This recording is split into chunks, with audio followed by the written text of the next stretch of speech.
Welcome to Electric Focus, and just following up from my recent problem where the Jaguar I-PACE wouldn't start, what happened next? Well, let's get into the video and find out.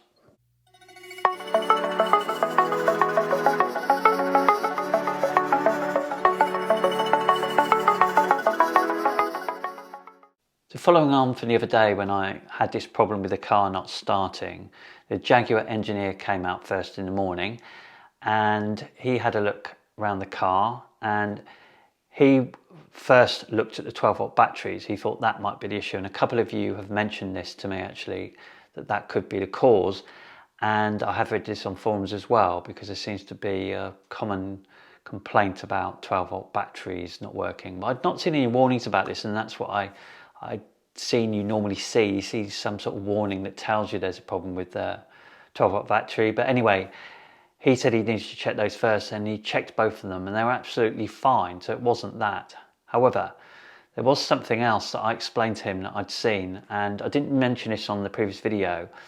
I have mentioned this particular first bit on another video I did about issues I've had, where there was some dampness in the front trunk area, so the frunk. And I showed him that, but also I'd had another couple of incidents with water very recently, which led me to actually book the car to be put in for service to have a look at these issues that I'm getting with water. And so I mentioned this to him, and he started then to look around the car in relation to that, and he said he could see there's some water in areas there shouldn't be, so he was a bit concerned, and he plugged his laptop in and he had a look at the car functions, and he's saying a lot of the functions are just out.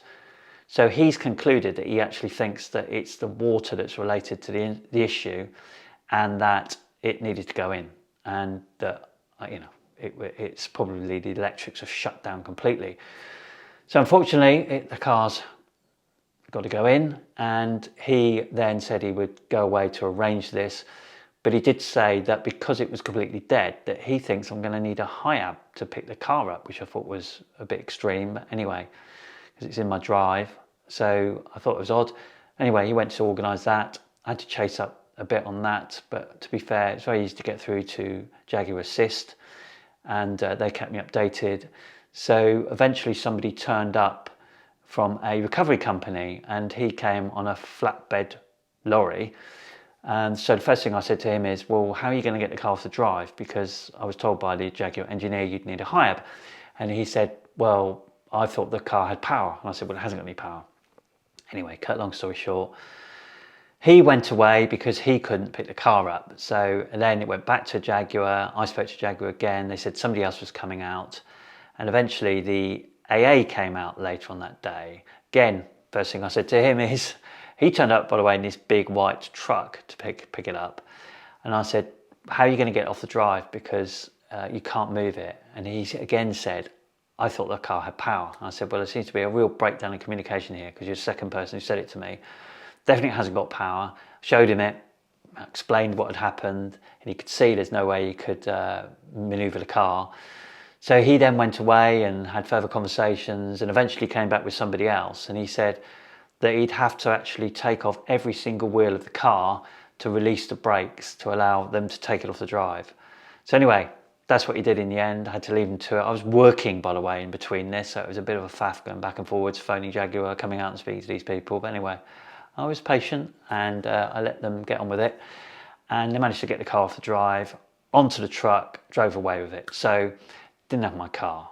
Also in the meantime, of course, I haven't got a car, so I'm trying to organise this with Jaguar Assist, and they did organise it in the end. Unfortunately, it got too late in the day because they asked me to go and pick this car up from the showroom, otherwise I'd have to wait a few days, and it's our only car, so we needed a car. So I had to go out the next morning because it got so late in the day that they couldn't release the car. Anyway, so I went out the next morning. What did I get? Well, actually, I can't moan because I've got a Land Rover Evoque. It is a diesel car, so I'm going to have to go back to diesel for a bit. You're paying the extortionate fuel prices out there, but that's what I'm stuck with, a diesel car for the time being. So that's the full update. Haven't got my car, don't know for how long yet. I'm hoping to hear from Jaguar soon to understand how long it's going to be in for. But in the meantime, I'm going back to a combustion engine for a bit. So that's it. Thank you for watching as always. and I'll speak to you soon.